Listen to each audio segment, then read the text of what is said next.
Halo anak-anak, bertemu lagi dengan Pak Guru. Kali ini dalam video yang kesekian kalinya. Saya harap kalian bisa mengikuti video ini dan tetap belajar di rumah, tetap semangat. Kali ini Pak Guru akan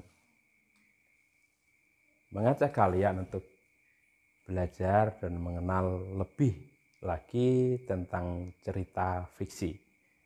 Nanti di dalam video ini juga Pak Guru akan memberikan contoh cerita yang bisa kamu simak. Kita mulai saja. Pelajaran bahasa Indonesia yang akan kita pelajari hari ini, kompetensi intinya adalah pada 3.9 mencermati tokoh-tokoh yang terdapat pada teks fiksi.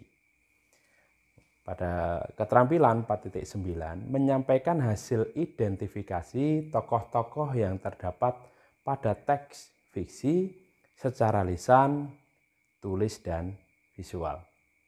Oke, kita masuk dalam pembahasan. Cerita fiksi.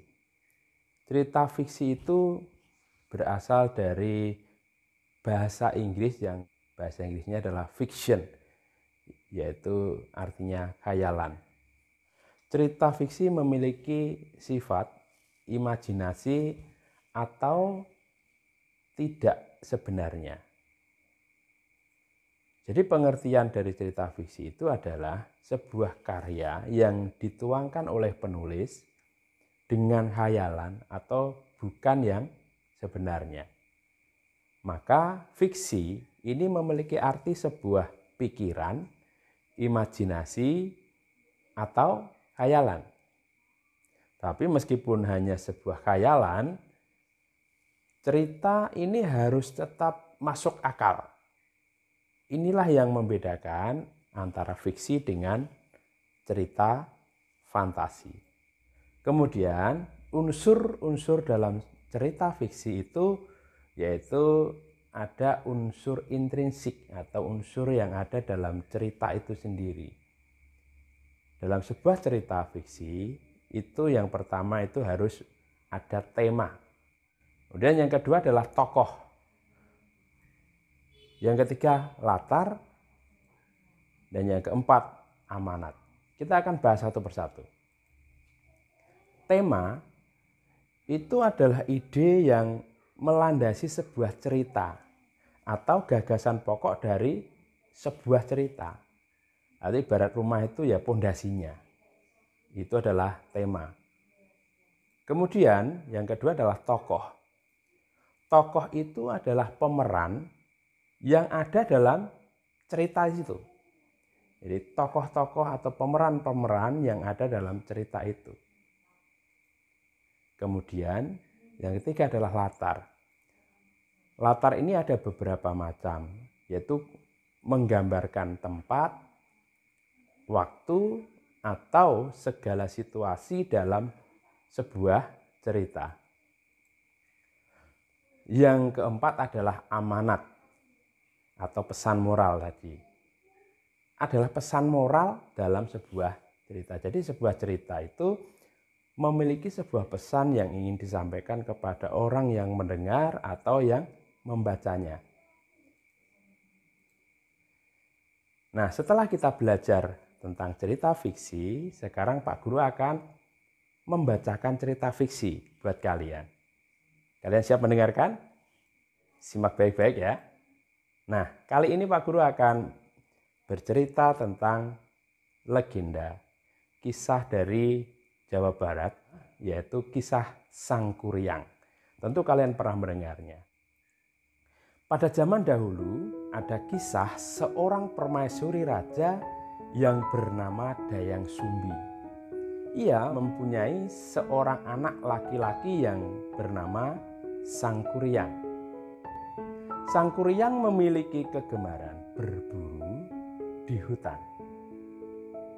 Suatu hari, Sangkuriang berburu dengan ditemani si Tumang.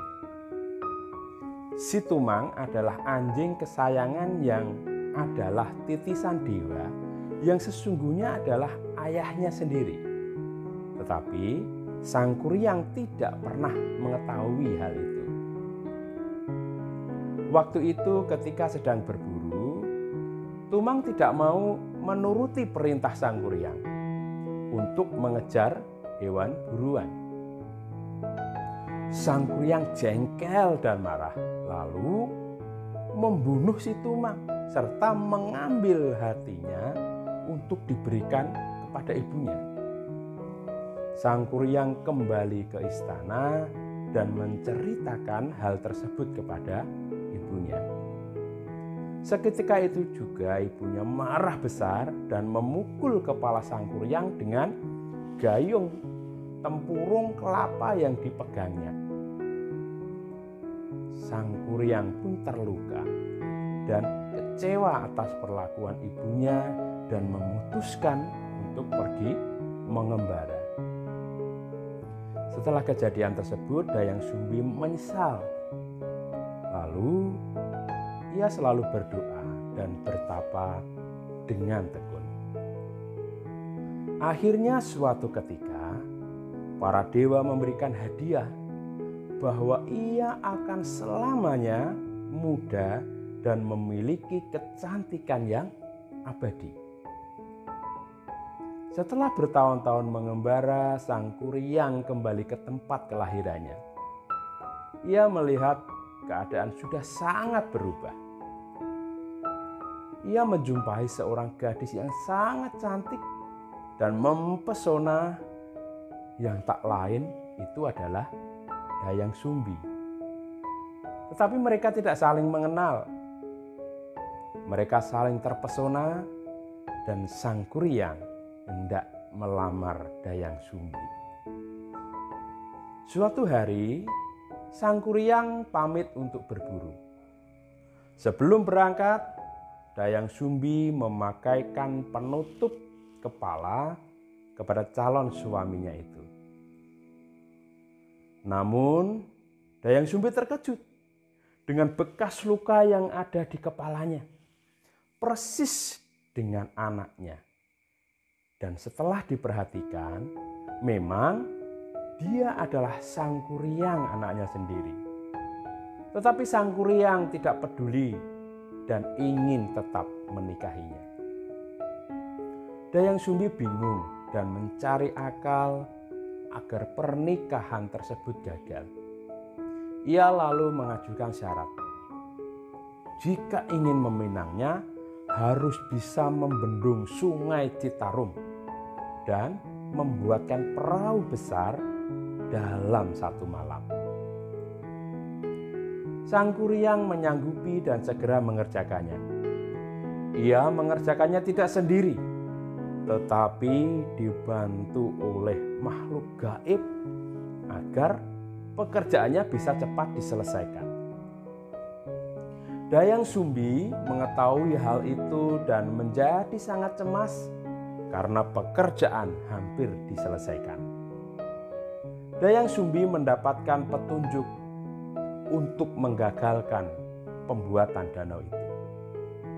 Ia lalu menebarkan kain putih hasil tenunannya dan memaksa ayam jantan berkokok meskipun hari masih malam. Melihat hal itu, Sang Kuryang mengira sudah pagi dan sangat marah. Dia meluapkan kemarahannya dengan menendang perahu dengan seluruh kekuatannya.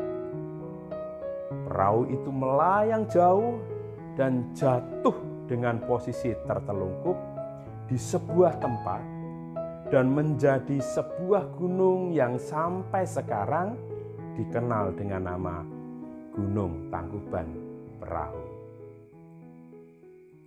Nah, dari cerita yang kamu dengarkan tadi, tentu kamu sudah mulai bisa memahami tentang apa itu cerita fiksi. Untuk mengasah kemampuan kalian, siapkan buku, alat tulis, yuk kita latihan. Nomor 1. Judul cerita yang kamu dengarkan adalah A. Sang Kuryang, B. Gunung Tangkuban Perahu, C. Dayang Sumbi, D. Si Tumang. Nomor 2, cerita Sangkuriang berasal dari daerah A. Jawa Tengah, B. Jawa Barat, C. Jawa Timur, atau D. Sulawesi. Soal nomor 3, tema cerita di atas adalah A. Ketaatan, B. Keberanian, C. Kesalahpahaman, D. Ketekunan. Nomor 4, nama hewan peliharaan Sangkuriang bernama A. Si Tameng, B. Si Tumpang, C. Si Temang, atau D. Si Tumang. Nomor 5, latar tempat cerita di atas adalah A. Di hutan, B. Di laut, C. Di pasar, atau D. Di sekolah. Nomor 6, ibunya Sangkuriang bernama A. Dayang Tumang, B. Dayang Sumbi, C. Dayang Lolope, D. Dayang Kesambi. Nomor 7, kegemaran Sangkuriang adalah A. Memasak, B. Menjahit, C. Main game, D. Berburu. Nomor 8, kegiatan berburu dilakukan di A. Pasar, B. Rumah, C. Hutan, D. Jalan. Nomor 9, sifat yang dimiliki Sangkuriang adalah A. Sopan, B. Jujur, C. Menolong, D. Rajin. Nomor 10, amanat dalam cerita di atas adalah A. Rajin menabung, B. Rajin ibadah, C. Kita harus jujur, D. Rajin olahraga. Nah, kalau sudah, kirimkan jawabanmu dengan cara difoto, kemudian kirimkan ke Bapak atau Bu Guru melalui WhatsApp atau email yang ada di bawah ini. Selamat belajar dan tetap semangat.